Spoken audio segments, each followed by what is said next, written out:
අද අපි කතා කරන්න යන්නේ ටිකක් ගැඹුරු ඒත් හරිම වැදගත් මාතෘකාවක් ගැන. අපේ අතට ලැබුණා පොඩි පොත් පිංචක්. ඒත් ඒකේ තියෙන්නේ ලොකු පොරොන්දුවක්.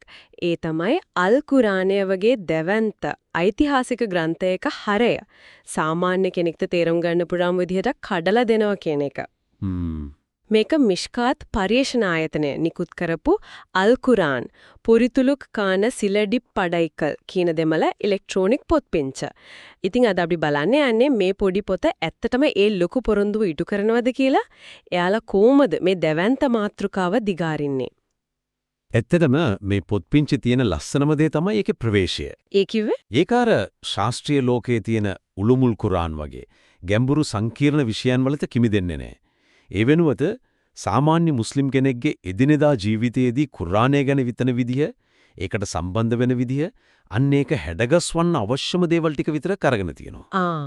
ඒ කියන්නේ හරිම ප්‍රායෝගිකයි. ඔව්, හරිම ප්‍රායෝගිකයි. එහෙනම් අපි බලමු යාලා පටන් ගන්න කොතනින්ද කියලා. මම හිතන්නේ නමින්ම වෙන්නේ නැටි අල් කුරාන්. මේ වචනේ ඇතුළෙම මොකක් හරි ගැඹුරු අර්ථයක් තියෙනවද? ඔව්, පොත් පිංචියේ මුලින්ම අවධානය යොමු කරන්නේ එතනටම තමයි. අල් කුර්ආන් කියන වචනය එන්නේ අරාබි භාෂාවේ කරආ කියන ක්‍රියාපදයෙන්. කරආ. ඔව්. කරආ කියන්නේ කියවුවා හෝ පාරායනය කළා කියන එක. එතකොට කුර්ආන් කියන්නේ නිරන්තරයෙන් කියවනු ලබන දෙයක්. එහෙම නැත්නම් නැවත නැවත පාරායනය කරනු ලබන දෙයක්. ඉතින් මේ නමයේම ගැබ් වෙලා තියෙනවා මේ ග්‍රන්ථයේ ස්වභාවය. ඒක නිකන් රාක්කකී තියලා වඳින දෙයක් නෙවෙයි. මිනිසුන්ගේ මුවග නිරන්තරයෙන් රැවුදන කියවන දෙයක් විය යුතුයි කියන අදහස. ඒකනම් පුදුම සම්බන්ධයක්. මොකද මුහම්මද් නබිතුමාණන්ට ලැබුණු පළවෙනිම දේව පණිවිඩයත් ඉක්රා. ඒ කියන්නේ කියවන්න කියන අන නේද? හරියටම. එතකොට ග්‍රන්ථයේ නමත් නිතර කියවන දෙය. පළමු අනත් කියවන්න. මේක අහම්බයක් වෙන්න නම් බෑ. පොත්පිංචේ කතුවරුන් මේක හරිය අපූර්වට පැහැදිලි කරනවා. ඉස්ලාමයේ පළමු දිව්‍යමය අණුුනේ නම දින්නවත් උපවාස කරන්නවත් නෙවෙයි. ඒක චාරිත්‍රයක් නෙවෙයි. නෑ. ඒක උනේ බුද්ධිමය ක්‍රියාවලියක්. කියවන්න. මේකෙන් දෙන පණිවිඩය තමයි ඉස්ලාමයේ කියන දහම ජීවමානව පවතින්නේ මිනිස්සුන් සහ මේ ග්‍රන්ථය අතර තියෙන සජීවී බුද්ධිමය සම්බන්ධය මත කියන එක. කියවීම, තේරුම් ගැනීම, අධ්‍යයනය කිරීම. ඔව්, ඒක තමයි ඒකේ පදනම. හරි. එහෙනම් මේ ග්‍රන්ථය කියවන්න කියනවා, ඒක නිතරම කියවිය යුතු දෙයක් කියනවා. ඒත් ඇයි මොකටද මේක අවශ්‍ය? පොත්පිංචේ ඉගෙන දෙන පිළිතුර මොකද්ද? ඒකට ප්‍රධාන හේතු තුනක් යාලා ඉදිරිපත් කරනවා. පළවෙනි සහ මූලිකම හේතුව තමයි මානව වර්ගයාට මඟ පෙන්වීමක් වීම. කුරානයේ පළමු පරිච්ඡේදය, ඒ කියන්නේ හැම මුස්ලිම් වරයෙක්ම දවසකට කිහිපවතාවක් කියන සූරතුල් ෆාතිහා. ඒක අවසන් වෙන්නේ අපට ස්ථාවර යහමඟ පෙන්වුණු මැනව කියන ප්‍රාර්ථනාවෙන්. මිනිසු දෙවියන්ගෙන් ඉල්ලන්නේ ධනය, බලය වගේ දේවල් නෙවෙයි. නෑ. ජීවිතයේ සංකීර්ණ ප්‍රශ්න මැද අතරමං නොවී ඉන්න පුළුවන් ස්ථාවර මඟ පෙන්වීමක්. ඒක හරියට GPS එකක් වගේ කොහෙට යන්න ඕනේද කියලා දන්නේ නෑ. ඒත් හරි පාර පෙන්වන්න කියලා ඉල්ලනවා. නියම උපමාව. ඇත්තරම ඒ වගේ තමයි. ඉතින් ඒ ප්‍රාර්ථනාවට පිළිතුරක් විදිහට තමයි කුරානයේ එන්නේ. දෙවෙනි පරිච්ඡේදයේ පළමු වාක්‍යවලම කියනවා, "එය දේව ග්‍රන්ථයයි. එහි කිසිදු සැකයක් නැත. දේව බය ඇත්තන්ට මඟ පෙන්වීමකි" කියලා. ඒ කියන්නේ එක පැත්තකින් මිනිස්සු මඟ පෙන්වීම ඉල්ලනවා, අනිත් පැත්තෙන් දෙවියන් මේ මඟ පෙන්වීම දෙනවා. ඔව්, කුර්ආනයේ මූලිකම කාර්යභාරය ඒකයි. හරි, ඒ පළවෙනි කරුණ මඟ පෙන්වීම. ඒත් පොත්පිංචේ දෙවෙනි කරුණක් ගැන කියනවා. ඒක මගේ අවධානය ඇත්තටම ඇදගත්තා. ඒ තමයි අල් කුරානය සංස්කෘතික විප්ලවයක් ඇති කළා කියන එක. විප්ලවය කියන්නේ හරිම ප්‍රබල වචනයක්. පොතකින් කොහොමද විප්ලවයක් වෙන්නේ? මේක තේරුම් ගන්න ඒ කාලේ අරාබි සමාජය ගැන පොඩ්ඩක් හිතන්න ඕනේ. ඒක ගෝත්‍රවාදයෙන්, පලිගැනීම් වලින්, ගැහැණු ළමින්ව පන පිටින් වලලන. ඒ වගේ සමාජයක් නේද? ඕ, දැඩි සමාජ අසමානතාවයෙන් පිරුණු සමාජයක්. පොත්පිංචේ විස්තර කරන්නේ විදිහට කුරානයේ මුලින්ම කරන්නේ තක්වා කියන සංකල්පය හඳුන්වලා දෙන එක. තක්වා. ඒ කියන්නේ Tamanගේ හැම ක්‍රියාවක් ගැනම දෙවියන්ට වග කියන්න ඕන කියන ගැඹුරු විඥානය. ඒ කියන්නේ පුද්ගල මට්ටමේ වෙනසක් මුලින්ම ඇති කරනවා. හරියටම. ඒ තක්වා කියන විඥානියෙන් පුද්ගලයේ ඇතුළාන්තය වෙනස් වෙනවා. ඊට පස්සේ කුරානයේ මෙහෙවර වෙන්නේ ඒ වගේ වෙනස් වුණු ආධ්‍යාත්මිකව පරිණත වුණු පුද්ගලයන් එකතු කරලා සම්පූර්ණයෙන්ම නව සදාචාරාත්මක පදනමක් මත ගොඩනගෙන ප්‍රජාවක් නිර්මාණය කරන එක. මොහම්මද් නබීතුමාණන්ගේ ප්‍රකාශයක් තේනව නේද? මා එවනු ලැබුවේ යහපත් ගුණාංග සම්පූර්ණ කිරීමට යය කියලා. අන්න ඒක තමයි මේ විප්ලවයේ හරය. ඉතින් පොත්පිංචේ ඒ විප්ලවයේ සිද්ධ වුණු ක්‍රියාවලිය ගැන පැහැදිලි කරනවද? ඔව්. සූරතුල් ජුමා කියන පරිච්ඡේදය උපුටා දක්වමින් නබිතුමාණන් ඉටු කරපු කාර්යයන් 3ක් ගැන කියනවා. පළවෙනි එක තිලාවත්. තිලාවත්. දේව වාක්‍යයන් මිනිසුන්ට ලස්සනට පැහැදිලිව පාරායනය කරලා පෙන්වීම. ඒකෙන් ඒ අයගේ හදවත් ආකර්ෂණීය කරගන්නවා. දෙවෙනි එක තමයි තස්කියා. සිත් පිරිසිදු කිරීම. ඒ අයගේ හිතේ තිබුණු වෛරය, ක්‍රෝධය, ආත්මార్థකාමීත්වය වගේ දේවල් අයින් කරලා ඔවුන්ව ආධ්‍යාත්මිකව පිරිසිදු කරනවා. තස්කියා කියන්නේ එතකොට අද කාලේ අපි කියන මයින්ඩ්ෆුල්නස් හරි self improvement හරි වගේ දෙයක්ද? ඒක හොඳ ප්‍රශ්නයක්. සමානකම් තියනවා. ඒ තස්කියයිට වඩා ගැඹුරුයි. ඒක හුදෙක් මානසික සුවතාවේ විතරක් නෙවෙයි, තමන්ගේ චේතනාවන් දෙවියන් වෙනුවෙන් පිරිසිදු කර ගැනීමක්. තුන්වෙනි කාර්යය තමයි තෆ්ලීම්. ඒ කියන්නේ ඒ වාක්‍යවල තේරුම, ප්‍රඥාව, නීති රීති උගන්වල ඔවුන්ව දෙනුවත් කරලා යහමඟ පෙන්වීම. තිලාවත්, තස්කියා, තෆ්ලීම්. මේ ත්‍රිවිධ ක්‍රියාවලියේ පදනම ගුණේ අල් කුර්ආනය. ඒ හරහා තමයි අර කලින් කිව්ව ගෝත්‍රික අඳුරු සමාජය එක પરම්පරාවක් ඇතුළත දැවැන්ත සදාචාරාත්මක සහ සංස්කෘතික විප්ලවයකට ලක්ුණේ. ඒ වගේම තුන්වෙනි කරුණක් ගැනත් කියනවා කුර්ආනය අවශ්‍ය වෙන්නේ ඇයි කියන එකට. බොහෝ දිනෙක ශුද්ධ ග්‍රන්ථ දිහා බලන්නේ අර පල්ලියේ පන්සලේ වතාවත් වලට ආගමික උත්සව වලට සීමා වුණු දෙයක් විදිහටනේ. ඒක ඇත්ත. ඒත් මේ පොත්පිංචි අවධාරණය කරනවා අල් කුර්ආනය සම්පූර්ණ මඟ පෙන්වීමක් කියලා. සම්පූර්ණ. ඒ කියන්නේ ඒක නමස්කාරයට විතරක් සීමා වෙන්නේ නැහැ. ආර්ථිකය, පෞල් ජීවිතය, දේශපාලනය, අධ්‍යාපනය, නීතිය ඔය වගේ මිනිස් ජීවිතයක සම්බන්ධ වෙන හැම ශේෂ්ත්‍රයකටම ආදාළ මූලධර්ම සහ මඟ පෙන්වීම එහි අඩංගුයි. සූරතුන් නහල් කියන පරිච්ඡේදයේ 89 වෙනි වාක්‍ය උපුටා දක්වනවා. තවද සියලු කරුණු සඳහා පැහැදිලි මඟ පෙන්වීමක් ලෙස මෙම ග්‍රන්ථය අපි ඔබ වෙත පහල කළෙමු කියලා. ඒ කියන්නේ ඒක ආධ්‍යාත්මික ග්‍රන්ථයක් වගේම ජීවිතයේ සියලු අංශ සඳහා වන ප්‍රායෝගික මාර්ගෝපදේශයක්. හරියටම. හරි. එහෙනම් කුර්ආනයේ මෙහෙවර මඟ පෙන්වීම, ඒ මඟ පෙන්වීමෙන් සංස්කෘතික විප්ලවයක් කිරීම සහ ඒ මඟ පෙන්වීම ජීවිතයේ සියලු අංශවලට ආදාළ වීම කියන එක පැහැදිලි. ඉතින් ඒ ඉලක්ක සපුරා ගන්න මේ ග්‍රන්ථය ඇතුලේ තියෙන මොන වගේ අන්තර්ගතයක්ද? කොටස් 30ක් පරිච්ඡේද 114ක් පුරාම දිවෙන මූලික තේමා මොනවද? පොත්පිංචේ එක හරිම සරලව කොටස් 5කට කඩලා තියෙනවා. පළවෙනියම ඒකීය දෙවියන් එනම් අල්ලාහ් ගැන. ඔහුගේ ස්වභාවය, ගුණාංග, බලය ගැන. දෙවනුව විශ්වය ගැන. ඒ කියන්නේ අහස, පොළොව, තාරකා, මිනිසා, සතුන් මේ හැම දෙයක්ම දෙවියන්ගේ පැවැත්ම සහ බලය සනාථ කරන සාක්ෂි විදිහට ඉදිරිපත් කරනවා.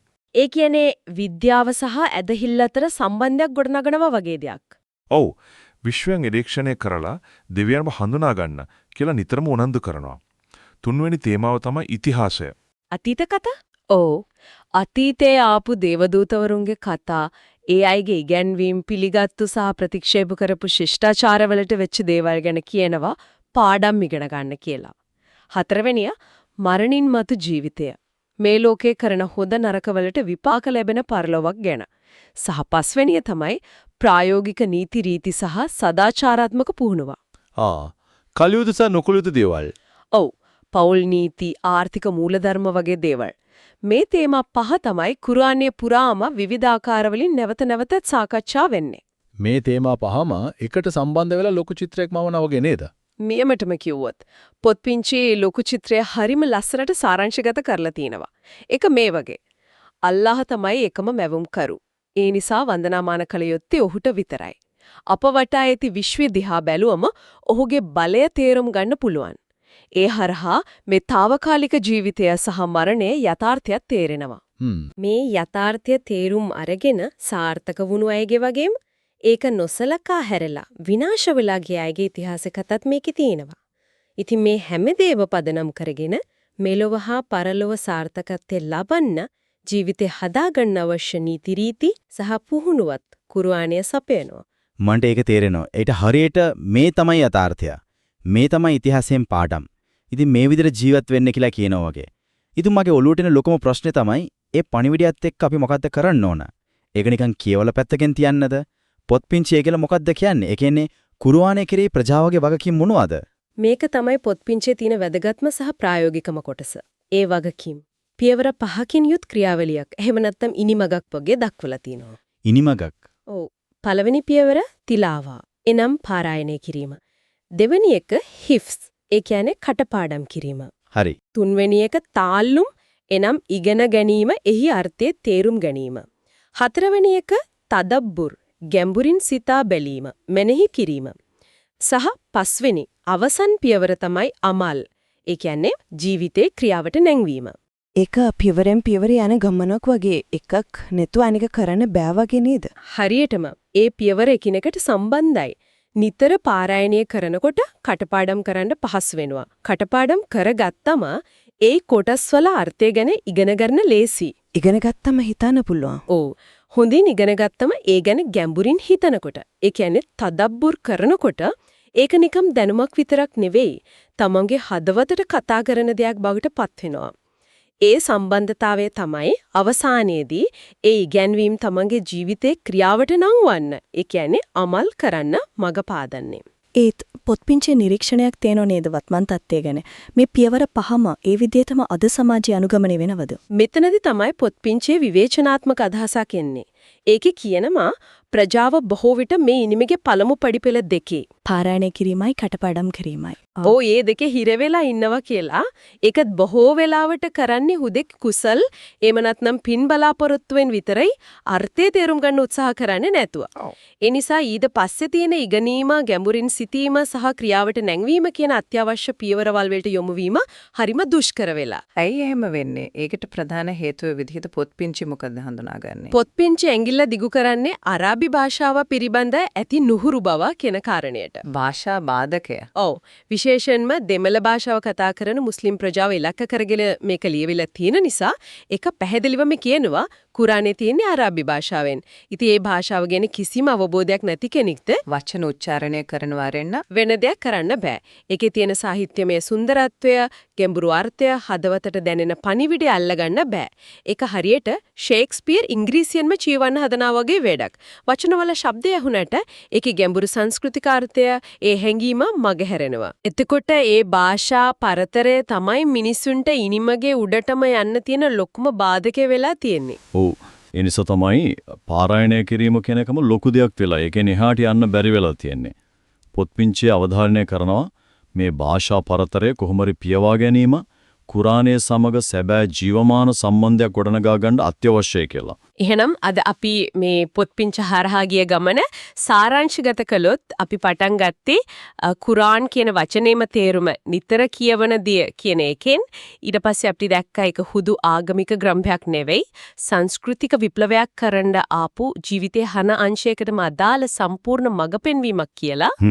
ඒ වගේම ඒකේ තියෙන මූලික තේමා පහ සහ ඒකත් එක්ක සම්බන්ධ වෙන්න තියෙන පාරායනයේ ඉඳලා ක්‍රියාවට නැංවීම දක්වා දිවන පියවර පහක ගමන ගැනත් කතා කළා. ඔව් ඒ වගේම ඒ ගමනේදී මිනිස්සු මුහුණ දෙන ලොකුම අභියෝගය. ඒ කියන්නේ හුදෙක් වතාවත් කිරීමේ මට්ටමේ ඉඳලා ඒ ඉගෙනවීම ප්‍රායෝගිකව ක්‍රියාවට නංවීමේ මට්ටමට යන්න තියෙන අමාරුව සහ ඒකට භාෂාව කොච්චර ලොකු බාධකයක් වෙලාද කියන කාරණයක් ඉස්මතු වුණා. මේ සාකච්ඡාව අවසන් කරන්න කලින් ශ්‍රාවකයාට සිතන්නට යමක් ඉතිරි කරන්න කැමතියි. මේ පොත්පිංචෙන් ඉස්මතු කරනවා ඉස්ලාමයේ පළමු දිව්‍යමය අනවුනේ චාරිත්‍රයක් නෙවෙයි බුද්ධිමය ක්‍රියාවක් කියවන්න කියන එක කියලා. ඒ අනුව වර්තමාන ලෝකයේ තුල කුරාණය වගේ ග්‍රන්ථයක් සැබෑ ලෙස කියවීමේ අනුකුමක්ද? යහුදෙක් එහි වචනේ නිවැරදිව උච්චාරණය කිරීමක්ද? නැත්නම් එහි මුල් භාෂාව නොදැනුවත් පරිවර්තන හරහා එහි අර්ථයන් සමග ගැඹුරින් සම්බන්ධ වෙමින් ඒකෙන් මතුවන ප්‍රශ්න ගැන කල්පනා කරමින් ඒ මඟ පෙන්වීම තමන්ගේ ජීවිතයේ අභියෝගවලට ගලප ගන්න උත්සාහ කිරීමක්ද?